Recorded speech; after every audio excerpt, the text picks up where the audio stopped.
Programme में आपको खुशामदीद कहते हैं। मैं असदुल्ला खान हूँ। अपने पिछले प्रोग्राम में भी हमने इस पर बात की थी कि पाकिस्तान को रेड लिस्ट में शामिल करने से बहुत से मुसाफिरों को, बहुत से ओवरसीज़ पाकिस्तानियों को, बरतानवी शहरियों को बहुत मुश्किलात का सामना करना पड़ा। ख़ास तौर पर ये जो पॉलिसी रही और अभी भी जारी है कि जो भी बरतानिया पहुंचेगा पाकिस्तान से सफ़र करके, उसको 10 दिन के लिए होटल में क़याम करना पड़ेगा और जिन होटल्स का कहा गया है या मुख्तस किए गए हैं वहाँ पर सहूलियत ना होने के बराबर हैं और बहुत से मुसाफिरों को बहुत परेशानी और तकलीफ़ का सामना करना पड़ रहा है। और इसके साथ साथ इजाफी ख़र्च भी बर्दाश्त करना पड़ रहा है। 1750 पाउंड फ़ी गज़ के हिसाब से अदा करना पड़ रहे हैं, जो कि ज़ाहिर है एक एक्स्ट्रा फाइनेंशियल बर्डन है। अब भारत को भी शामिल कर दिया गया है रेड लिस्ट में, क्योंकि भारत में कोविड की सूरत हाल डे बाई डे ख़राब हो रही है और फिर इंडियन वेरिएंट जो है उसकी वजह से बरतानिया को तशवीश है और इसी वजह से बरतानवी वज़ीर-ए-आज़म ने अपना दौरा भी पिछले दिनों मनसूख किया था। अब भारतीय शहरियों को भी उसी तरह की परेशानी का सामना करना पड़ा है जैसे पाकिस्तानियों को करना पड़ा। हमारे साथ आज के प्रोग्राम में गुलाम हुसैन अवान साहब मौजूद हैं, जो ब्यूरो चीफ़ हैं यूके, और हमारे साथ इस वक्त इम्तियाज़ एंड मिसेस इम्तियाज़ मौजूद हैं, जो कि मैनचेस्टर से जिनका ताल्लुक़ है और पाकिस्तान से ये पहुँचे। उन्होंने अपना अभी 10 दिन का जो पीरियड है होटल में वो गुजारा है। उनका एक्सपीरियंस कैसा रहा उस पर उनसे बात करेंगे और फिर हमें कुछ और मेहमान भी प्रोग्राम में ज्वाइन करेंगे। जैसे वो ज्वाइन करते हैं उनका तारुफ मैं करा दूँगा। लेकिन सबसे पहले इम्तियाज़ साहब और मिसेस इम्तियाज़ हमारे साथ मौजूद हैं। आप लोग हमसे शेयर करेंगे आपका एक्सपीरियंस कैसा रहा। हमने सुना है कि और बहुत सारे मुसाफिरों की शिकायत है कि जहाँ पर आपको वो टाइम गुजारना पड़ रहा है वहाँ पर खाने पीने की सहूलियात नहीं है, गंदे कमरे हैं और बहुत सारे प्रॉब्लम्स हैं। फिर चूँकि आजकल रमज़ान है तो सहर और इफ्तार का मुनासिब इंतज़ाम नहीं है, तो आप इस बारे में कुछ बताएंगे? अस्सलाम वालेकुम। जी वालेकुम अस्सलाम। जी हाँ, बेसिकली जो ये एक्सपीरियंस हमारा पाकिस्तान से इसी तरह का शुरू हुआ था कि फर्स्ट तो जो है हमें बिल्कुल ही जो है उनके साथ कांटेक्ट ही सीडीएम के साथ जो है बिल्कुल नहीं हो पा रहा था। ये है कि नियरली आपको आवर एंड हाफ जो है वो होल्ड पे रखने के बाद जो है मिलता था और वो उसके ऊपर ही जो है इतनी सख्त प्रॉब्लम वहाँ पे जो है क्रिएट हुई कि 3 दिन के अंदर आपने कहना 48 आवर्स में वो आपको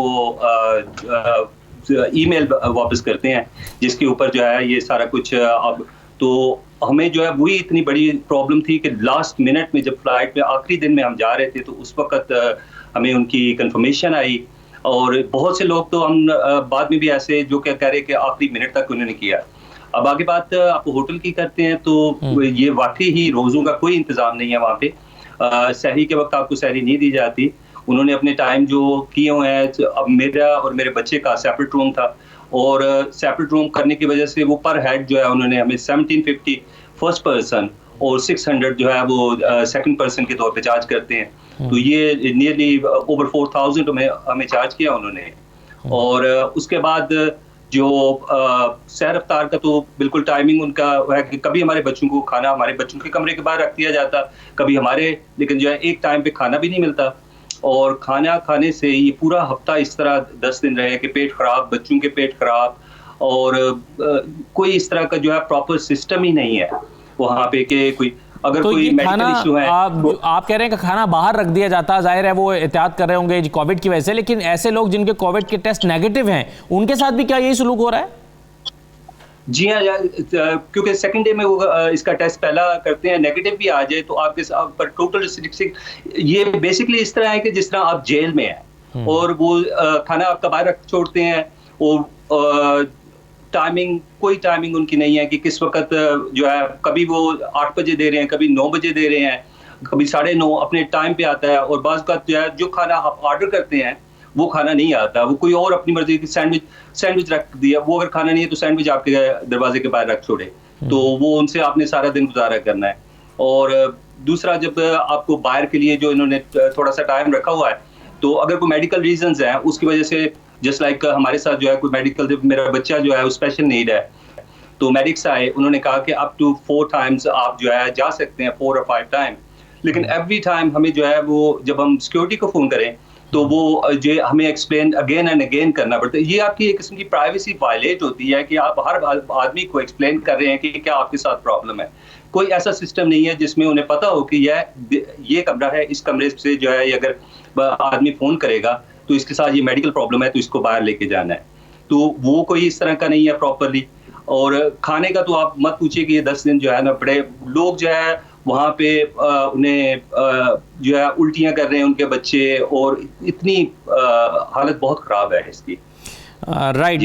मैं अफजल खान साहब ने हमें ज्वाइन किया, मेंबर पार्लियामेंट हैं आप यूके में। अफजल खान साहब बहुत शुक्रिया। जो अभी इम्तियाज़ साहब अपने मसाइल हमें आगाह कर रहे थे, जो उनका एक्सपीरियंस रहा है अभी 10 दिन का होटल में क़याम करने का, अपना क्वारंटीन मुकम्मल करने का, वो बहुत बुरा रहा है। अफजल खान साहब, ये तो सही है, चले गवर्नमेंट ने पाबंदी लगाई, रेड लिस्ट में डाल दिया, वो भी अगरचे एक डिबेट है, उस पर भी बहुत बात हो रही है, लेकिन जो लोग यहाँ से पहुँचे हैं कम अज़ कम उनके ह्यूमन राइट्स के अतबार से तो उनको फैसिलिटेट किया जा सकता था या किया जा सकता है, क्योंकि वो ये कह रहे हैं कि हम ऐसा लगता है कि जेल में हैं, खाना बाहर रख दिया जाता है, वो गैर मयारी होता है। फिर मुसलमानों का कि रमज़ान में उनको सहरी के टाइम पर खाना नहीं मिलता, वो अपनी टाइमिंग जो है वो वहाँ पर ज़ाहिर मखसूस टाइमिंग्स हैं। तो ये जो प्रॉब्लम्स लोग फेस कर रहे हैं, इसका क्या आपके ख्याल में हल है? गवर्नमेंट को पॉलिसी को थोड़ा बेहतर करके उसकी इम्प्लीमेंटेशन को बेहतर करने पर फोकस करना चाहिए। अफजल खान साहब जी, बड़ी मेहरबानी आपकी। मैंने इनकी पूरी बात नहीं सुनी, लेकिन मैंने मुख्तलिफ लोगों से ये प्रॉब्लम के बारे में बात सुनी हुई है। अभी चंद दिन पहले ही हमारी एक यहाँ पे मीटिंग हुई थी APPG ऑन पाकिस्तान, तो उस पे भी गवर्नमेंट की तरफ से भी लोग वहाँ पे, हमारे जो ब्रिटिश हाई कमिश्नर हैं वो भी इन्वॉल्व थे, और वहाँ पे भी जो हम मुख्तलिफ MPs हैं उन्होंने ये पॉइंट उठाया था कि जो लोग आ रहे हैं होटल में क्वारंटीन किए जा रहे हैं और अच्छी खासी पेमेंट दे रहे हैं, तो उनको जो सर्विस है वो सही मिलनी चाहिए। तो अब भी जो लोग हैं, मैं उनसे यही कहूँगा कि उनको चाहिए कि जो अपने उनके MPs हैं उनको कांटेक्ट करें और उनको जो मुश्किलात हैं वो बताएं, ताकि वो गवर्नमेंट पे फर्दर प्रेशर डालें, ताकि ये जो सिस्टम है, जो लोगों को कॉन्ट्रैक्ट दिया हुआ है, वो सही इम्प्लीमेंटेशन होनी चाहिए और यहाँ अब्यूज नहीं होना चाहिए। तो आप इस पर अमल दरामद कब तक समझते हैं कि हो जाएगा? जी, ये तो गवर्नमेंट पे होगा ना जी। हम तो प्रेशर डाल सकते हैं गवर्नमेंट पे जी। मैं लेबर पार्टी से हूँ और गवर्नमेंट टोरी पार्टी की है जी। तो हम इस पे तो खुश नहीं थे, जो जैसे भी हुआ है। जो रेड लिस्ट है तो अंडरस्टैंडेबल है कि हमें यहाँ पे प्रोटेक्शन करने की जरूरत है, लेकिन जिस तरीके से उन्होंने रेड लिस्ट डाली थी और इसमें जो सवालात आप इस पे इशारा भी कर रहे थे और हमारी मीटिंग में भी अच्छी खासी बहस इस पॉइंट पे हुई थी कि क्यों ड्रैग किया गया था, इतने जल्दी भी लोगों को जो लॉकिंग का कर दिया गया था, इतने खासे नंबर जो लोग वहाँ पे थे। तो एक मुश्किलात जो गवर्नमेंट की तरफ से आ रही है वो ये कहते हैं कि जो लोग इस वक्त मूवमेंट कर रहे हैं ये पाकिस्तान से सबसे ज्यादा आ रहे हैं बरतानिया के अंदर। तो ये वो रीजन देते हैं, क्योंकि हमारे सामने था कि यूरोप के अंदर भी कुछ ऐसे मुल्क थे जहाँ पे जो इन्फेक्शन रेट है वो हाई है, और इंडिया का जो बुरा हाल है वो तो आप सबके सामने है, वो दुनिया में वर्स्ट है। तो ये उस वक्त सवाल भी उठा था कि क्या वजह है, लेकिन वो क्लैरिटी जो देने की कोशिश कर रही है वो ये है। लेकिन मैं समझता हूँ कि ये सेटिस्फैक्ट्री नहीं है। अल्टीमेटली बहुत से लोगों को मुश्किलात पैदा हो रही हैं, तो गवर्नमेंट का रोल ये होता है कि आसानी पैदा करे, ना कि फर्दर मुश्किलात पैदा करे। दुरुस्त, बिल्कुल ठीक है। गुलाम हुसैन अमान साहब, अभी अफजल खान साहब ने भी अपनी राय का इजहार किया है कि गवर्नमेंट को जो है वो इन मसाइल को ख़त्म करके लोगों के लिए आसानियाँ पैदा करना चाहिए। इम्तियाज़ साहब अपना एक्सपीरियंस शेयर कर रहे थे, इसी तरह के मसाइल शायद इंडियंस को भी पेश आ रहे होंगे कि उनको भी रेड लिस्ट में डाला है। तो आप कैसे ओवरऑल सिचुएशन को देख रहे हैं? क्या गवर्नमेंट इस कंसर्न को एड्रेस करने के लिए तैयार है और उनके यहाँ ये परेशानी है कि लोग परेशानी में हैं और लोगों के मसाइल हैं? जी बिल्कुल, गवर्नमेंट को इस चीज़ का मेरे ख्याल से अब इदराक है, क्योंकि बहुत सारे लोगों ने शिकायत जो है वो गवर्नमेंट को पहुंचाई हैं। लोग सारे जब अंदर परेशानी के अंदर, लोग ईमेल्स के जरिए भी अपने MPs को भी लेटर लिख रहे हैं। इसके अलावा ईमेल्स के लिए जो गवर्नमेंट डिपार्टमेंट है उनको भी शिकायत कर रहे हैं वो मुसलसल। और दूसरी बात है, वो मीडिया को भी बार बार इन्वाइट कर रहे हैं, चूँकि वहाँ पे कोविड के रूल्स हैं और मीडिया की भी एक्सेस नहीं है कि वो मीडिया उनसे जाकर जो है वो बातचीत कर सके। ये इम्तियाज़ एंड फैमिली से भी हमारा रब्ता था, लेकिन चूंकि ये होटल से बाहर हैं तो हमसे पॉसिबल होगा कि इनसे बातचीत कर सकें। इसके अलावा और भी बहुत सारी फैमिलीज हैं। कुछ होटल्स के अंदर तो है कि उनको वहाँ से जो है वो बाहर निकाला जाता है और पार्किंग के अंदर थोड़ी सी वॉक करने की इजाज़त दी जाती है, लेकिन बाज़ होटल्स के अंदर जो इतनी पार्किंग स्पेस नहीं है और इस तरह का वो नहीं, लेकिन वो लोग होटल्स के लॉबी के अंदर ही परेशानी के आलम में बैठे रहते हैं, दूसरे जो लोग हैं उनसे बातचीत भी नहीं कर सकते। तो एक ये चीज जो है मेरे ख्याल से ज्यादा परेशानी का, लोगों की ज़हनी कोफ्त का ज्यादा बाइस बन रही है। अब गवर्नमेंट ने ये इस तरह की पॉलिसी नहीं है, लेकिन बहुत सारे लोग इसको क्रिटिसाइज भी कर रहे हैं कि अगर वो जिनके टेस्ट जो है वो नेगेटिव है तो उनको घरों में जाने दिया जाए तो घरों में जाकर शायद वो इससे बेहतर आइसोलेट कर सकते हैं। यहाँ पर जो है वो देखें, जो खुराक भी आ रही है, जो फूड 3 टाइम आ रही है, इसके अलावा न्यूज़पेपर्स आते हैं और बहुत सारी चीजें आती हैं। तो किसी चीज से भी जो है वो इस तरह जो है वो वायरस इन्फेक्ट हो सकता है जब इतनी सारी जो बाहर के लोग इन्वॉल्व हैं, सिक्योरिटी इन्वॉल्व है, ज़ाहिर है हर तरह से जो लोग, काफी ज्यादा लोग इन्वॉल्व हैं इस तरह होटल्स के अंदर। तो इस तरह मेरे ख्याल से ज्यादा चांसेस हैं कि इस तरह जो है वो कोरोना वायरस फैलने के, और यही वजह है कि बहुत सारे रिकमेंडेशंस आ रही हैं गवर्नमेंट को कि इस पॉलिसी को जो है ना वो किसी तरीके से चेंज किया जाए। लोगों की परेशानी के अंदर इजाफा हो रहा है। पाकिस्तान की तो देखें, बरतानिया के साथ हफ्ते में शायद 6 या 7 फ्लाइट्स थी, लेकिन इंडिया की फ्लाइट जो है तकरीबन 4 गुना ज्यादा है पाकिस्तान से। आज वो भी रेड लिस्ट के अंदर आ गए हैं, और अब जब उनके लोग इतनी बड़ी तादाद के अंदर आएंगे तो ऑटोमेटिकली रश भी बहुत ज्यादा बढ़ेगा, और होटल्स के अंदर जो है वो पहले स्पेस बहुत कम थी, लेकिन अब इतना बड़ा ज्यादा बर्डन आएगा तो मेरा ख्याल है अब लोगों की परेशानियां ज्यादा बढ़ेंगी, और अब गवर्नमेंट को शायद इस पॉलिसी के ऊपर जो है वो कुछ रिव्यू करना पड़ेगा। अदरवाइज जो है वो बरतानिया के अंदर सूरत हाल बेहतर हो रही है, यहाँ पर जो मौजूद लोग हैं, लेकिन अगर बाहर से इस तरह जो है वो लोग आकर और लोगों के अंदर दोबारा जो है वो खुले मिलेंगे तो मेरा ख्याल है वायरस ज्यादा फैल सकता है। ठीक है, सही है। चलिए मैं एक छोटा सा ब्रेक ले लेता हूँ, फिर ये भी देखना है कि पाकिस्तान को रेड लिस्ट में डाले हुए अब काफ़ी दिन हो गए हैं, अब तो 10 दिन का वो जो पीरियड है, यानी कहा जाता है कि जो कोरोना का बढ़ने या कम होने का इम्पैक्ट 10 दिन में महसूस होता है, क्योंकि उसका साइकिल होता है। तो क्या जो स्टेप्स गवर्नमेंट ने, हुकूमत बरतानिया ने उठाए थे रेड लिस्ट में डालने के, उससे कुछ फ़र्क पड़ा है? आदाद शुमार क्या बता रहे हैं? एक तो हम इस पर भी बात करेंगे, और दूसरा ये है कि फ्यूचर में क्या चीज़ें होनी चाहिए, और रेड लिस्ट से निकालने के लिए पाकिस्तान को जो एक मूवमेंट बनी थी, एक ख़त लिखे गए थे, उसका असर क्या निकला। एक ब्रेक लेते हैं जी, ब्रेक के बाद वापस आते हैं।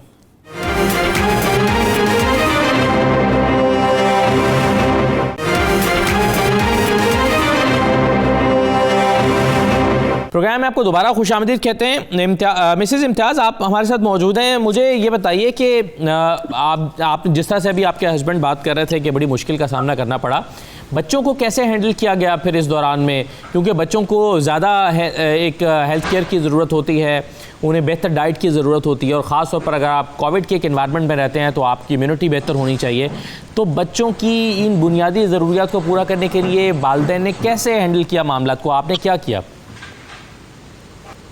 जी बहुत मुश्किल था, बिकॉज मेरा बेटा स्पेशल नीड्स है ना, तो वो घबरा गया था एक कमरे में बंद। तो हमने बहुत कहा सिक्योरिटी को कि इसको बाहर लेके जाने दो, मगर वो कई दफ़ा इनकार कर देते थे। तो कई दफ़ा पूछने लग जाना कि क्यों, क्या मसला है, क्या ये वो। तो वो एक पर्सनल इशू होता है, ज़हनी तौर पे वो ठीक नहीं है, अच्छा नहीं लगता बार बार किसी को समझाना बताना। तो वो हमारे लिए काफ़ी मुश्किल हो गई थी। ऊपर से काफ़ी फसी ईटर है, ज़्यादा खाता नहीं है, तो जो चीज़ें मिलनी तो वो बेचारा ने खा लेनी, मगर खुश हो कि नहीं, तो उसका पेट भी ख़राब हो गया।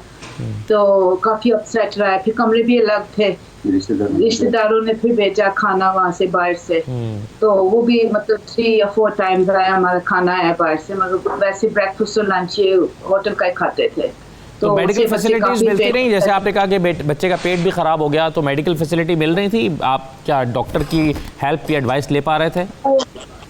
वो चार्ज करते हैं डॉक्टर, अगर होटल में आए तो 250 पाउंड से स्टार्ट होता है चार्जेस। तो फिर उसके ऊपर दवाई और कंसल्टेशन, तो आगे हम इतने ज़्यादा पैसे दे चुके थे, तो मैंने कहा अभी तो घर से मैंने दवाई मंगवा ली थी इसके लिए, मोटियम, तो वो खा रहा था। तो वर्थ ही नहीं है, डॉक्टर को भी दिखाना वर्थ नहीं है, जिधर से चाहते हैं ये पैसे निकालते हैं हमसे। सही है, बिल्कुल ठीक है। तो ये प्रॉब्लम्स बिल्कुल हैं, इस पर हम बात भी कर रहे हैं। गुलाम हुसैन अमान साहब, मुझे अब ये बताइए कि इसमें आपने जैसे कि ख़तरे का इजहार किया कि इंडियन फ़्लाइट्स आती हैं, ज़ाहिर है जो बरतानवी शहरी उन्होंने वापस तो आना है, अब वहाँ पर अगर फैसिलिटीज़ इसी नौयत की होंगी तो ये मैस क्रिएट होगा और ये अगेन कॉम्प्लिकेशंस पैदा कर सकता है। तो गवर्नमेंट आप जो है वो आपके ख्याल में सीरियसली इस मामले को टैकल करने के लिए कोई पॉलिसी बना रही है? और दूसरा जो मेरा सवाल था आपसे वो ये है कि ये जो रेड लिस्ट में शामिल किए हुए एक तो कितने दिन हो गए हैं, ज़रा एग्जैक्टली बता दीजिएगा, और क्या इसका कोई इम्पैक्ट आया है बरतानिया में? जो शरह है मुस्बत आने की वो कम हुई है, कंट्रोल कर पाई गवर्नमेंट, इसकी पॉलिसी कामयाब रही है या नहीं? देखिए, ओवरऑल देखा जाए तो बरतानिया के अंदर जो सूरत हाल है वो काफ़ी बेहतर हो रही है, और जो केसेस हैं नए वो भी बहुत कम हो गए हैं, अमवात भी काफ़ी कम है। लेकिन इसके साथ साथ इस खदशे का भी इज़हार किया जा रहा था कि जब से ये तीसरे मरहले के अंदर जो है पाबंदियां नरम हुई हैं, तो इसके बाद जो है वो ये चूंकि हुआ था 12 अप्रैल को, इसको भी तकरीबन आज 11 दिन हो चुके हैं इसको भी, तो अब इसका इम्पैक्ट जो है अब पता चलेगा, आने वाले 1-2 दिनों के अंदर पता चलेगा कि ये जो अब नरमियां की थी, जब लोग ज्यादा आपस में घुले मिले हैं, हेयर ड्रेसर भी खुल गए और भी चीजें, अब पता चलेगा कि इसके जो है वो इम्प्लीकेशंस कैसे हुए। लेकिन इसके अलावा आपको बताऊं कि जो तकरीबन आप कह लें कि इंडिया का आज पहला दिन है, आज 23rd है, लेकिन पाकिस्तान को तकरीबन जो है वो शायद 14 डेज हो गए हैं पाकिस्तान को, जब से पाकिस्तान को रेड लिस्ट के अंदर शामिल किया गया है। तो अभी भी बहुत सारे लोग जो हैं वो क्वारंटाइन के अंदर हैं, होटल्स के अंदर हैं। मेरी यस्टरडे भी 2-3 लोगों से बात हुई जो के अंदर है, वो कह रहे थे कि हम इतनी मुश्किलात के अंदर हैं कि जेल भी शायद इससे बेहतर होती है, क्योंकि जो सिक्योरिटी गार्ड्स हैं वो भी आपको इस तरह ट्रीट कर पैसे दे के जेल काट रहे हैं। और दूसरी बात है, जिस तरह ये इम्तियाज एंड फैमिली ने बताया कि बाज केसेस में ऐसा होता है कि आपने अगर पूरी फैमिली है तो पहले फर्द ने 1750 पाउंड दिए, तो दूसरे के कम होते हैं, तीसरे के उससे भी कम होते हैं। लेकिन होटल्स के अंदर इस तरह की वजूहात बताई जा रही हैं जी कि कमरे कम है, तो वो हर फर्द से जो है वो 1750 ही चार्ज कर रहे हैं।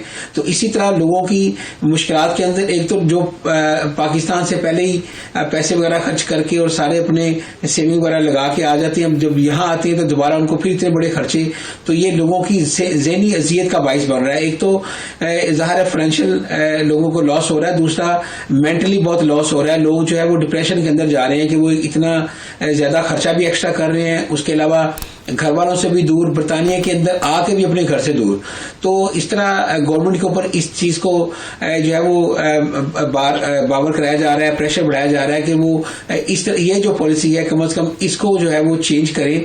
ये 10 दिन बहुत ज़्यादा है, अगर किसी को रखना भी है तो 3 दिन की कम से कम पॉलिसी होनी चाहिए, उसके अंदर उसका टेस्ट अगर नेगेटिव आता है तो उसको जो है वो जाने की इजाजत होनी चाहिए। 10 दिन जो है वो बहुत ज्यादा है।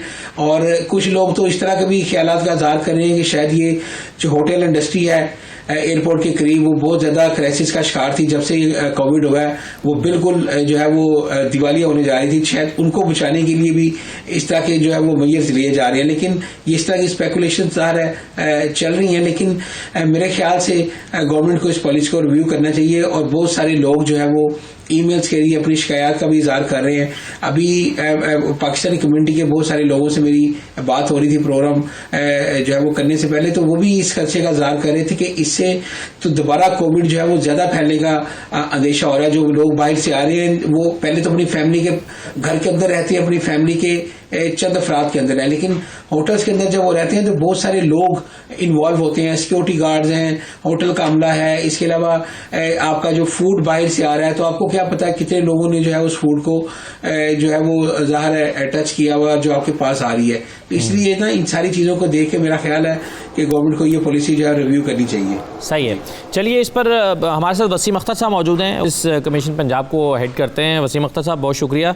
ये एक बड़ी अजीबोगरीब सी सिचुएशन है जिस पर हम अपने प्रोग्राम में बात कर रहे हैं, और मैं जानना चाहूँगा कि क्या इस सिलसिले में आपका कोई किरदार हो सकता है, बनता है या नहीं बनता, क्या आप कोई मदद कर सकते हैं?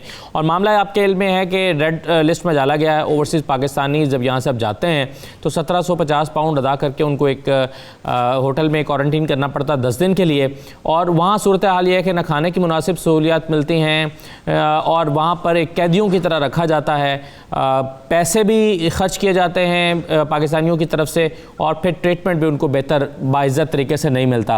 गवर्नमेंट ऑफ बरतानिया से के सामने इस मसले को उठाने के लिए क्या आप समझते हैं कि हमारा सफारत खाना या हमारी जो मुख्तलिफ अथॉरिटीज़ हैं इंक्लूडिंग आपका इदारा, तो कोई किरदार हो सकता है इनका? जी बिस्मिल्लाहिर्रहमानिर्रहीम। जी हमारे ऑलरेडी ये सारी जो मामलात हैं नॉलेज में आ चुके हैं, क्योंकि हमारे बहुत सारे जो दोस्त हैं हमसे राब्ते में रहते हैं, जो भी ओवरसीज को मुश्किलात हैं वो आगाही रहती है। असल में जब तो पाकिस्तान में थे सारे मामलात तो हम इधर मौजूद थे, खुद क्वारंटाइन विजिट करते थे, लोगों की फूड का उनके टेस्टों का सारा वो हम खुद मॉनिटर करते रहे। तो हर कंट्री की अपनी पॉलिसीज होती हैं। जहाँ तक यूके का मामला है, हम सिर्फ एम्बेसी को अपनी को जो है उसको ऑन बोर्ड करके उनकी मिनिस्ट्री से बात कर सकते हैं, फॉरेन मिनिस्ट्री से बात कर सकते हैं, एम्बेसडर से अपने बात कर सकते हैं कि आगे जो है नीचे जितने भी उनकी पॉलिसी मेकर्स हैं उनसे बात करें। तो जुल्फी बुखारी साहब ने भी 3 दिन पहले इस चीज़ का नोटिस लिया है, उन्होंने भी एम्बेसडर से बात की है, हमने अदारे की तरफ से भी नोटिस लिया है और हमने भी एम्बेसडर को लेटर लिखा है कि जितने भी है वो ओवरसीज के जो वापस जा रहे हैं उनको जितनी भी मुश्किलात दरपेश हैं उनको जो है उनके हल के लिए मौसर इक़दाम किए जाएं। और साथ साथ हमने जितनी भी ऑर्गेनाइजेशंस हैं जैसे OPWC है, WCOP है, जितनी भी रजिस्टर्ड तंजीमें हैं ओवरसीज की यूके में, उनसे भी हम राब्ते में हैं कि जो वॉलंटियर्स हैं वो भी इसमें जो मदद कर सकते हैं, वो ओवरसीज पाकिस्तानी जो वापस जा रहे हैं उनकी जितनी भी मदद की जा सकती है। ऑब्वियसली ये गवर्नमेंट का मामला है, तो गवर्नमेंट के लेवल पे भी हमारी गवर्नमेंट है जो ट्राई कर रही है। इंशाल्लाह बहुत जल्द इसका सोल्यूशन जो है वो मुयस्सर आ जाएगा। अच्छा सर, ये बताइए कि पाकिस्तान में जो कोरोना की एक तीसरी लहर आई है, इसमें यूके स्ट्रेन पाया जाता है और बहुत तेज़ी के साथ ये फैला है और ज़्यादा हार्मफुल भी है और बहुत तेज़ी से एक दूसरे को लगता है। आपके ख्याल में हुकूमत एयरपोर्ट्स पे मुनासिब इंतजाम नहीं कर पाई थी? क्योंकि स्क्रीनिंग अगर हो जाती तो शायद इसको किसी हद तक कंट्रोल किया जा सकता था। असल में सब लोगों को समझना पड़ेगा कि जो वायरस है ये अपनी शक्लें ऑटोमेटिक चेंज कर रहा है और एवरी जो 2nd, 3rd, 4th वेव आ रही है वो पहले से डेंजरस आ रही है और उसके सर्कमस्टांसेस का किसी को पता नहीं होता कि उसके नए जो पार्टिकुलर्स उसमें ऐड हो गए हैं वो कौन से हैं। तो उस वजह से इसकी स्प्रेडिंग पूरी दुनिया में एक सिस्टम है। अब इंडिया में हाल देखें, पाकिस्तान में तो फिर भी बड़े अच्छे थे।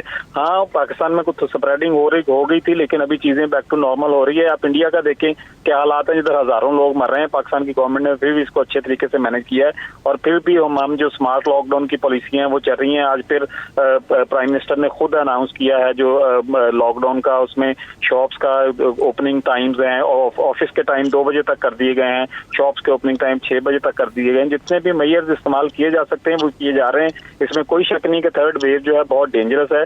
यूके में भी उसने बड़ी तबाही फैलाई है, फिर यूके से वो पाकिस्तान मुंतकिल हुई।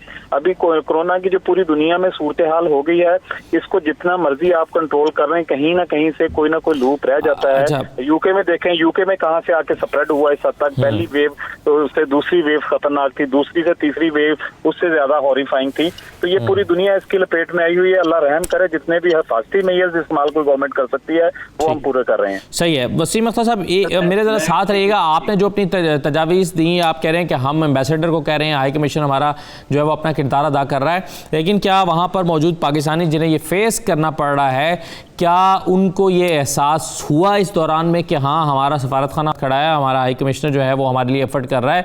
क्या पाकिस्तानी अथॉरिटीज़ की मौजूदगी का उन्हें कहीं एहसास हुआ है? ये मैं इम्तियाज़ साहब से पूछता हूँ। एक छोटा सा ब्रेक लेते हैं, ब्रेक के बाद वापस आते हैं।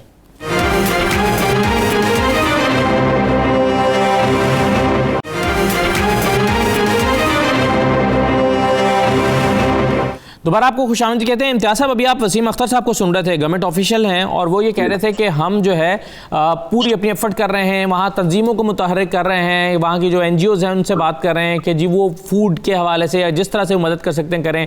हम जो है वो हाई कमिश्नर ऑन बोर्ड है, वो वहाँ गवर्नमेंट ब्रिटिश गवर्नमेंट से बात कर रहा है। तो मुझे ये बताइए कि क्या आपको इस 10 दिन में एहसास हुआ कि आपके साथ कोई खड़ा हुआ है, आप अकेले नहीं हैं, आपके साथ तंजीमें खड़ी हुई हैं, आपके साथ हुकूमत पाकिस्तान के नुमाइंदे खड़े हुए हैं? ये आपको एहसास हुआ 10 दिन में? सर, इसका तो क्योंकि ये हुकूमत के नुमाइंदे हैं, मैं ज़रा एक सिंपल सा सवाल इनसे करना चाहता हूँ कि जब हम पाकिस्तान में थे और पाकिस्तान में हमें जो है अर्ली इन्होंने 5 फ्लाइट्स चलाई हैं उस वक्त, और क्या इन्होंने ये चेक किया है कि उनकी वो प्राइसेस, टिकट की प्राइसेस क्या थी? जब मैंने पहली दफ़ा टिकट की प्राइस पूछी तो 3.5 लाख मुझे एक सीट की बताई गई, और जब दोबारा कुछ कोशिश की आगे पीछे से तो बताया गया कि फाइनल 2,60,000। ये कोई इंसाफ है? ये पार्टनर्स का कोई इंसाफ किया जा रहा है कि 50,000 में नॉर्मली 1 वे टिकट मिल जाता है, तो आप 2,60,000 की बात कर रहे हैं और अभी आप जो है कहते हैं कि हमारे गुना ज्यादा हुआ ये जी 5-6 गुना ज्यादा, 5-6 गुना ज्यादा। और फिर किसी हुकूमत और ऑफिशियल को उस वक्त एहसास नहीं है कि यही फॉरनर्स उस वक्त खड़े हो जाते हैं आपके लिए। जब आप कहते हैं कि जी हमारी मदद करें या कुछ करें तो पैसे इस तरह भेजें मुल्क में और ये करें वो करें, हम अपने मुल्क के साथ हैं, हमें अपने मुल्क से मोहब्बत है, लेकिन ये ज्यादती है, ये ज्यादती की इंतहा थी जो उधर से शुरू हुई है जी। जैसे ही फ्लाइट्स पे रश बड़ा, वसीम अख्तर साहब बिल्कुल सही है सर, इसका एक जवाब लेते हैं पहले, फिर आप जो कहना चाह रहे हैं के लिए। वसीम अख्तर साहब, जब देखें ना, ये तो नाइंसाफी है कि अगर गवर्नमेंट रेगुलेट नहीं कर सकती चीज़ों को और वो एक 50,000 का टिकट जो है वो उनको 2.5 लाख में खरीदना पड़ा होगा। और ये शिकायत पिछले प्रोग्राम में भी हमारे साथ जो मेहमान थे उन्होंने भी की है कि टिकट 3-4 लाख तक गए जी। मैं आपको इस बात पे थोड़ी सा ब्रीफ करना चाहूंगा। पहली बात तो ये कि बहुत पहले यूके की वार्निंग आ गई थी, इवन के उनकी जो मीटिंग रखी हुई थी जिसमें ये सारा डिसाइड होना था, उसके जो पूरे मीडिया में उसकी कंपेन चल रही थी, 90% चांसेस थे कि वो पाकिस्तान को ग्रे लिस्ट में डाल दिया जाएगा। तो जितने भी लोग थे पाकिस्तान आए हुए या पाकिस्तान से बाहर जितने भी दूसरे मुल्कों में थे ओवरसीज पाकिस्तानी, उनके लिए एक बहुत अपॉर्चुनिटी थी कि टाइम से अपना, ऑब्वियसली पूरी दुनिया में मामला खराब हुए हैं, टाइम से अपने टिकट करवाते वापस चल जाते। जब कुछ लोग जो बिल्कुल ही जिन्होंने बॉदर नहीं की कि पूरी दुनिया में क्या हालात चल रहे हैं, उनका अगर जाना इतना जरूरी था तो टाइम पे अपनी फ्लाइट, सर कोई मजबूरी भी तो हो सकती है ना, किसी की कोई वजह भी हो सकती है। मेरी बात सुने भाईजान, एयरलाइन जो है वो प्राइवेट पॉलिसी के तहत चलती हैं।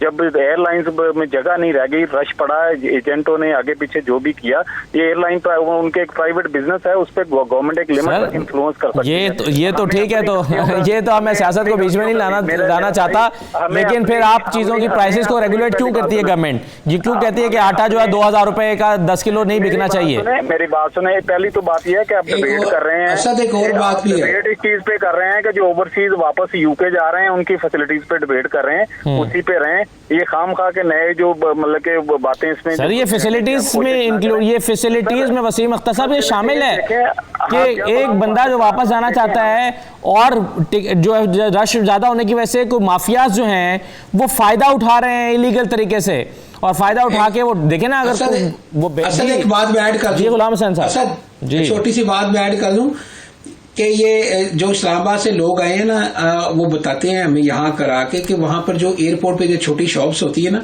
वो 500-500 रुपए की पानी की बोतल बेचते रहे हैं, 1,000 रुपए के सैंडविचेस जो होते हैं, क्योंकि इतना रश था एयरपोर्ट के ऊपर, छोटी सी दुकानें।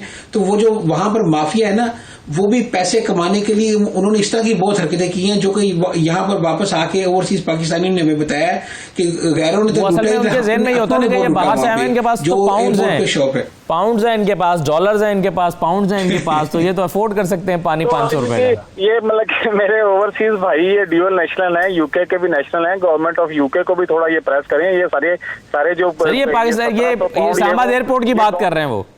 हाँ नहीं ये मैं बता रहा हूँ कि ये जो गवर्नमेंट यूके की है वो इनसे चार्ज कर रही है, हम पाकिस्तान की गवर्नमेंट तो नहीं ये सारे पैसे चार्ज कर, जो 1750 पाउंड इन्होंने फिक्स किया है होटल का, क्वारंटाइन का, तो ये यूके नेशनल है। गवर्नमेंट को यूके की गवर्नमेंट पे प्रेशर डालें, सब लोगों के लोकल एमपीज हैं, आपके 17-18 एमपी हैं, वो तो कर रहे हैं जी, 50 एमपीज ने खत लिखा है गवर्नमेंट ऑफ बर्तानिया। हम इधर से बैठे तो हम यूके की जो आप काम कर सकते हैं आपको तो वो करना चाहिए ना, आपसे तो हम नहीं कह रहे कि 1700 पाउंड खत्म करें, ऑफिशियली रिक्वेस्ट कर सकते हैं। मतलब साहब हम आपसे तो नहीं कह रहे 1750 पाउंड खत्म करें, हम तो आपसे वो कह रहे हैं जो गवर्नमेंट ऑफ पाकिस्तान को करना चाहिए। मतलब जाहिर आप रिप्रेजेंट कर रहे हैं, हो सकता है आप बराह रास्त चाहिए वो सारी कार्रवाई की जा रही है जो गवर्नमेंट ऑफ। पहली बात तो ये है कि फौरी ये 10 दिन पहले जो भी स्टार्ट हुआ है, ये 3 या 4 दिन पहले तक चीजें इतनी एक्सीलरेट नहीं थी। 3-4 मेरे पास जो कंप्लेन पहुंची है वो 4 दिन पहले पहुंची है। सेम डे मैंने अपने जो मेरे ओवरसीज पाकिस्तानी कमीशन के नुमाइंदे हैं नईम अब्बासी साहब, उनसे रब्ता किया, उन्हें मैंने कहा कि आप एम्बेसडर से जाके बात करें, सारी सूरत हाल का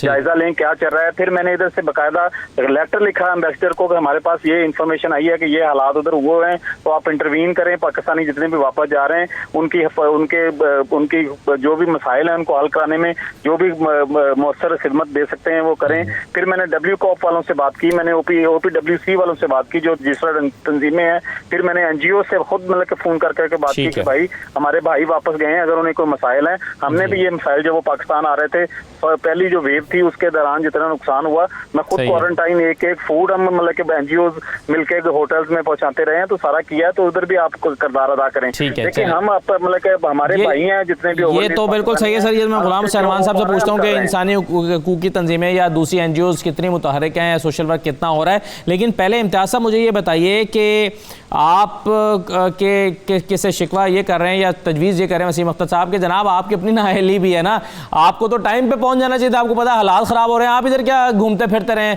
आप टाइम पे क्यों नहीं वापस गए? तो आपका कसूर है, आपने महंगा टिकट लिया। ये है ना कि जो भी बात कर रहा होता है उसे बैकग्राउंड का नहीं पता होता है। मेरे ब्रदर इन लॉ को कैंसर था जिसकी वजह से मैं उधर गया, फिर मैं जिस एयरलाइन से गया, कतर एयरलाइंस, वो कतर रेड लिस्ट में चला गया 22 को, और फिर मुझे चेंज करवानी पड़ी, और जिस तरह है कि सीटें अवेलेबल ही नहीं थी उस वक्त, पाकिस्तान रेड लिस्ट में नहीं था, तो मुझे जो है दूसरी एयरलाइंस की टिकट जो है वो 11 तारीख की मिली। सो इस वजह से मेरी मजबूरी थी। इस मजबूरी को अगर आप देखें तो फिर आप कह सकते हैं इस दरमियान में जब PIA पाकिस्तान हुकूमत की तरफ से ऐलान किया गया कि चले जी हम एक्स्ट्रा फ्लाइट चलाएंगे, तो हमने कहा मुमकिन है हम इस क्वारंटीन से बच जाएं, तो हम जो है इससे हमने कोशिश की उस वक्त कि टिकट मिल जाए। तो वो उस वक्त टिकट्स की प्राइस का पता किया तो ये इस तरह की प्राइसेस आई। ये तो ज्यादती है कि कोई आदमी इस तरह मुंह बोल के कह दे कि जिस तरह उसको हालात का ही ना पता होगा किसी कौन किस हालात में गया है, किस मजबूरी के तहत गया है। और दूसरा, UK गवर्नमेंट इजाज़त ही उस बेस के ऊपर दे रही है कि आपकी अगर जेन्युइन प्रॉब्लम है तो तब आप ट्रैवल करें। ये कोई सफ़र इस वजह से नहीं किया गया था कि जो हॉलीडेज करना चाह रहे थे या कोई उधर इस तरह का मसला था। तो दूसरी बात है कि यहाँ पे जो आपने आगे सवाल किया था कि यहाँ पे UK में आके आपको कोई तंजीमें या कोई इस तरह की स्पोर्ट, तो इस तरह की कोई स्पोर्ट हमें तो नहीं मुमकिन है, हमसे बाद में आने वालों को कोई मिल जाए। तो एंड ऑफ द डे हम तो अपने मुल्क से मोहब्बत करते हैं, और वो चाहे कोई भी गवर्नमेंट हो, कुछ भी हो, हमें उस धरती से मोहब्बत है, तो हम वो करते रहेंगे, और जब भी ज़रूरत होगी हम उधर होंगे। ना तो सियासत से मेरा कोई तल्लक है, ना कोई वास्ता है, सिर्फ एक दुख था, एक तकलीफ थी कि जब भी कहते हैं एक थर्ड ऑप्शन, तो हमारे पास ये थर्ड ऑप्शन थी। ये जो सब हम मोस्टली जो बाहर के मुल्कों में रहते हैं, हम इस थर्ड ऑप्शन की तरफ जरा देखते हैं ऊपर कि ये क्या करेंगे हमारे लिए। तो चले जो भी है, लेकिन ये मुल्क तो हमारा है। जी हाँ, बिल्कुल हमें मोहब्बत है, वहाँ से हम आए हैं। जी हाँ, ये बात तो है। प्रोग्राम एक ब्रेक लेंगे जी, ब्रेक के बाद वापस आते हैं।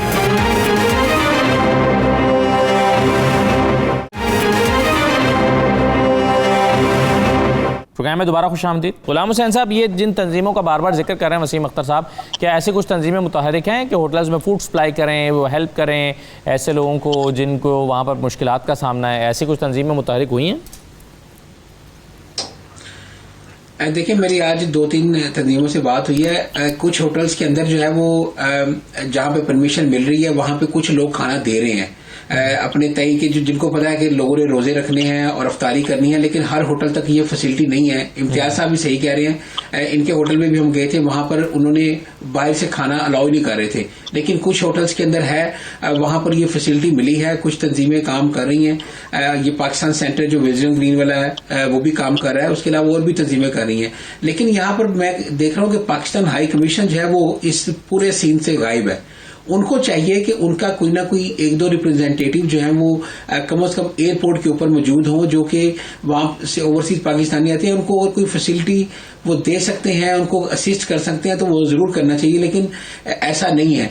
हमने देखा है कि पाकिस्तान हाई कमीशन की जानिब से तो हमने तो कोई ना रिप्रेजेंटेटिव ऐसा देखा है, ना कोई हमने देखा है कि वो ओवरसीज पाकिस्तानियों को हेल्प के लिए वहां पर मौजूद हो, क्योंकि बहुत सारे केसेस के अंदर कुछ लोग जो है वो एग्जेम्प्ट भी होते हैं। अगर कोई आपको ऐसी बीमारी है या आपको ऐसा डिसेबिलिटी है या आप किसी, तो एग्जेम्प्ट भी होते हैं ऐसी क्वारंटाइन से। लेकिन अगर कोई हाई कमीशन का अमला वहां पर हो, कोई बातचीत करे तो फिर सूरत हाल होती है, लेकिन ऐसी फैसिलिटी हमें कहीं देखने में नहीं मिली। लेकिन फिर भी जो हमारा ओवरसीज पाकिस्तानी जो जुल्फी बुखारी साहब की जो मिनिस्ट्री है, मैं समझता हूँ कि उनको जो है वो ज्यादा पॉजिटिव रोल अदा करना चाहिए, उनको मोर एक्टिवली जो है वो कोई ना कोई डिप्यूट करना चाहिए यहाँ पर बंदा जो कि इस तरह जो है वो ओवरसीज पाकिस्तान। अभी वैसे कितना रोल है हाई कमीशन का, रोल कितना है अभी इन चीज़ों को एड्रेस करने में? यानी 2 महाजन है, एक तो पाकिस्तानी जो उनके वापस आ रहे हैं उनको ज़ाहिर सपोर्ट कर सकते हैं, या दूसरा यह है कि जो बरतानवी हुकूमत है उसके साथ निगोशिएट कर सकते हैं, डायलॉग कर सकते हैं कि जनाब आप ज़रा थोड़ा सा तवज्जो फरमाएं। तो आपके ख्याल में इन दोनों में से चीज़ों को बेहतर करने के लिए कितना रोल अदा कर रहा है जी पाकिस्तानी? जी अभी तक तो रोल इतना है कि उनकी प्रेस रिलीज आती है इस हवाले से, वो हमें दिखा दी जाती है कि जी ये अभी चंद दिन पहले जो है वो फास्ट ट्रैक का सिस्टम हुकूमत पाकिस्तान ने शुरू किया है, तो उसकी जो है वो प्रेस रिलीज आ गई है कि अब जो कोई पैसेंजर जाएगा वो फास्ट ट्रैक एक ऐप बनाई है, उसके अंदर अपना सारा डाटा फीड करके तो वो फिर जाएगा। बस इस तरह की जो है वो एक्टिविटीज हैं हाई कमीशन के अंदर कि जूम मीटिंग कर ली और ऑनलाइन मीटिंग के अंदर जो है वो कुछ बातचीत कर ली लोगों से, लेकिन अगर आप ऑन ग्राउंड देखें कोई वहां पर फैसिलिटेशन वो हमने नहीं देखी। लेकिन ये जरूर होता है कि अगर कोई वीआईपी बंदा पाकिस्तान से आना हो तो जरूर हाई कमीशन का 5-6 रुकनी अमला वहां पर उसको रिसीव करने पहुंचता है।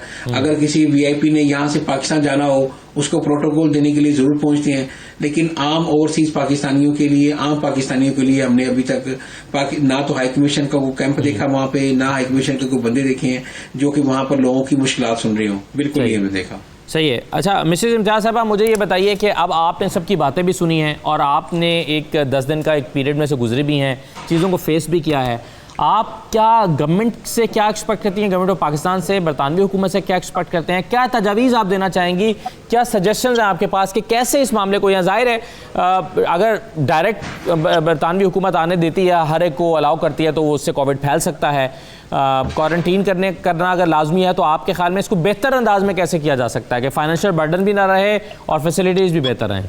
जी, हम नेगेटिव टेस्ट करा के आते हैं पाकिस्तान से, इनके लिए काफ़ी होना चाहिए। हम 10 दिन घर में भी आइसोलेट कर सकते हैं, कोई इतनी खास जरूरत नहीं है कि 10 दिन होटल में रहें और फिर 2 दफ़ा टेस्ट उधर भी हो, एक दफ़ा पाकिस्तान से भी हो।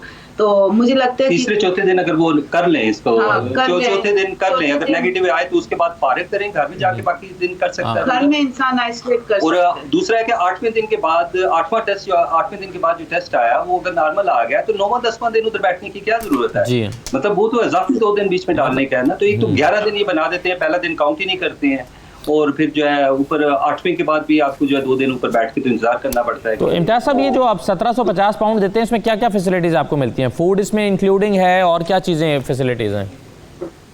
कोविड टेस्ट है और नहीं, जो 1750 आप पाउंड देते हैं उसमें क्या चीजें, आप क्या फैसिलिटीज मिलती हैं, और कोविड टेस्ट के अलग से पे करते हैं? नहीं, कोविड टेस्ट के वो इंक्लूडेड है, कोविड टेस्ट के इंक्लूडेड है, इसमें फूड है इंक्लूडेड है, और बस वो रूम अकोमोडेशन एक कमरा जो दिया हुआ है वो इंक्लूडेड है। तो इसमें ये है कि 1750 तो ये कम ही, ज्यादा तो ये है कि हर एक इवन अगर 4-5 फैमिली मेंबर्स भी हैं, 3-4 फैमिली मेंबर्स हैं तो उनके लिए एक अच्छी खासी रकम बनती है। 4,500 5,000 तो हर बंदे से ये ले रहे हैं, तो उसका है कि उसमें कम से कम यह है कि अगर 5,000 में कोई बुकिंग करे तो ऑल इंक्लूसिव आपको जो है सारी एक हॉलीडे का पैकेज मिल जाता है। ये थोड़ी अमाउंट नहीं है, या लोग जो है कर्ज उठा के तो ये सारा कुछ कर रहे हैं, गरीब लोग तो मतलब मजबूर हो जाते हैं इस इतनी अमाउंट दे के, बहुत ज्यादा ओवरचार्ज है। अगर ये इसको कम करने दिन कम कर सकते हैं। ठीक है, मुझे 1 मिनट जी बात करने का मौका देंगे? जी वसीम अख्तर साहब जी कहिए सर। पहली बात तो ये है कि मैं सबसे पहले अपने भाई से कहना चाहूंगा कि जिन्होंने बयान किया कि उनके कैंसर था, मतलब कुछ इंडिविजुअल्स के जेन्युइन प्रॉब्लम भी होते हैं, तो उन्हें अगर कोई मेरी बात बुरी लगी हो तो मैंने उस सेंस में नहीं कहा था। हमारे भाई हैं, ओवरसीज जितने भी हैं। दूसरी चीज है कि आपको भी पता है कि हुकूमत ने एक्स्ट्रा फ्लाइट्स अरेंज करने की कोशिश की, एक्स्ट्रा फ्लाइट्स अरेंज हुई, फिर आपके सामने ये भी आ गया कि जो एनजीओज हम कर रहे हैं वो भी काम कर रही हैं। कुछ अपनी गवर्नमेंट की पॉलिसीज का भी होता है। देखिए, हम पाकिस्तान एक गरीब, मतलब एक तरक्की पजीर मुल्क होने के बावजूद हमने जो है पाकिस्तान में फ्री जो क्वारंटाइन सेंटर गवर्नमेंट के थे वो भी अवेल करवाए हमने, मतलब कि दोनों तरह के आप प्राइवेट चाहें या गवर्नमेंट का चाहें। तो लोकली जो एमपीज हैं अगर कुछ सुन रहे हैं तो उनको अपने जो है असेंबली में भी बात करनी चाहिए, ये मुद्दा उठाना चाहिए कि गवर्नमेंट को जो है वो सरकारी क्वारंटाइन सेंटर भी यूके में जो है, जो लोग नहीं अफोर्ड कर सकते, अभी हर बंदा 1700 तो नहीं अफोर्ड कर सकता। बहुत सारी फैमिलीज हैं जिनके कमाने वाले नहीं है, वो बेनिफिट्स पे हैं, वो अपने घर बड़ी मुश्किल से खाना खाते हैं, तो वो इस तरह के पैसे कहाँ से लेके आएंगे? तो गवर्नमेंट की पॉलिसीज पे भी नजरसानी की जरूरत है यूके के, और मैं इसमें बहुत अहम किरदार अदा कर सकते हैं जो हमारे पाकिस्तान के कुछ 16-17 एमपीज हैं जो पाकिस्तान से बिलोंग करते हैं। तो मेरी उन रिक्वेस्ट है कि आपके प्लेटफॉर्म के जरिए भी अगर वो सुन रहे हैं, लोकल जितने भी लोग हैं वहां से अपने एमपीज के पास जाएं अपनी फैमिलीज के लिए कि ये मामला चल रहे हैं। आप गवर्नमेंट में भी ये मुद्दा उठाएं कि सरकारी क्वारंटाइन सेंटर जो हैं वो भी मुहैया किए जाएं। तो सारे हम सबको एहसास है, सारे मिलके काम करेंगे तो इस मुश्किल से निकलेंगे। पाकिस्तान में ऐसा ही था, हमने सब ने मिलके काम किया, इसका मुकाबला किया। अभी हम पाकिस्तान में होकर जितनी कोशिश कर सकते हैं यूके के लिए के लोगों के लिए उधर जो बैठे हैं वो कर रहे हैं, लेकिन लोकली तंजीमों को भी, लोकली एमपीएस को भी, लोकली लीडरशिप को भी। अभी तक जो कोशिशें की गई हैं एमपीएस की तरफ से, गुलाम हुसैन साहब, वो कितनी बाराबर साबित हुई हैं? आखिरी मिनट है। मेरा ख्याल है इस हद तक तो अभी तक तो कामयाबी नहीं मिली कि पाकिस्तान को जो है वो इस लिस्ट से निकाला जाए, लेकिन ये जरूर हुआ है कि बात वजीर आजम तक ज़ाहिर है पहुंची है, उन्होंने भी इसको एड्रेस किया है। इसके अलावा जितने हाउस ऑफ कॉमन के अंदर इसके ऊपर डिबेट हुई है बाकायदा, और उन्होंने ये कहा है कि चूंकि पाकिस्तान के अंदर जो है वो केसेस बढ़ने की तादाद एकदम जो है वो सर्ज हुई थी, जिसकी वजह से जो है वो ये फैसला किया गया कि वहां से अगर बड़ी तादाद के अंदर लोग यहां पर आ गए तो फिर यहां पर न फैल जाए। इस वजह से जो है वो पाकिस्तान को रेड लिस्ट के अंदर डाला गया था कि चूंकि बरतानिया के अंदर सिचुएशन जो है वो पहले से बेहतर हो रही है तो एकदम ना खराब हो जाए, और हर उस मुल्क को शामिल किया गया है और किया भी जाएगा जिसके अंदर, और यही वजह है कि भारत को अब इसलिए शामिल कर लिया गया कि उनके अंदर भी जो है वो नए केसेस की तादाद एकदम जो है वो तेजी से बढ़ना शुरू हो गई थी। तो ये बरतानिया वज़ीर आज़म का भी यही बयान था और हेल्थ सेक्रेटरी ने भी यही कहा कि हमें चूंकि बरतानिया के अंदर सूरत हाल बेहतर हो रही है तो इसको सेफ रखने के लिए जो है हम इस तरह के सख्त मेजर्स ले रहे हैं, और इसका किसी भी मुल्क को टारगेट करना मकसद हरगिज नहीं है, लेकिन बरतानिया को प्रोटेक्ट करना जो है वो हमारी अवलीन तरजीह है। इसी वजह से हम ऐसे सख्त फैसले कर रहे हैं। बहुत शुक्रिया गुलाम हुसैन अमान साहब आपका। इम्तियाज़ साहब और उनकी एहलिया हमारे साथ मौजूद थी, अख्तर साहब हमारे साथ मौजूद है, अफसल खान साहब ने भी अपनी राय का इजहार किया प्रोग्राम में। तमाम मेहमानों का शुक्रिया, इजाज़त दीजिए, अल्लाह हाफिज़।